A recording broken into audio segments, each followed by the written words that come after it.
Бидэнд 36 пи талбайтай тойрог өгөгдсөн байна. Тэгэхээр энэ тойрог нь 36 пи талбайтай. Тэгвэл бид тойргийн уртыг олж чадах уу? Та бүхэн видеого зогсоогоод энэ асуултыг бодож үзээрэй. Тэгэхээр бид талбайгаас радиусыг олж чадна. Хэрвээ радиусыг олчих бол бид тойргийн уртыг олж чадах юм. Тэгэхээр бид талбай 36 пи-ийн πr квадраттай тэнцүү гэдгийг мэднэ. Иймд тэгштгэлийн хоёр талыг өөр өнгөөр дахин бичицгээе. Бид πr-ийн квадрат тэнцүү 36 π тэгштгэлийг дахин бичлээ. Одоо бид радиусыг олъё гэвэл эхлээд тэгштгэлийн хоёр талыг π туваана. Тэгвэл бидэнд r квадрат тэнцүү 36 үлдэнэ.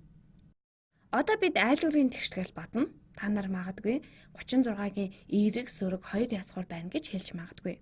Иймд r нь нэмэх эсвэл хасах 6 байж болох нэ.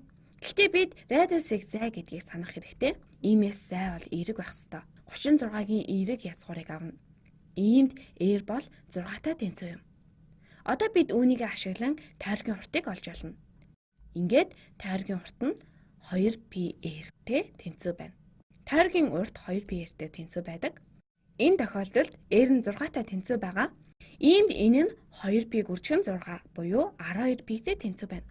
Ингээд талбай буюу 36π талбай нь πr-тэй тэнцүү гэдгийг ашиглан радиусыг 6 гэж олоод түүнээсээ бид тойргийн уртыг 12π гэдгийг олж чадлаа.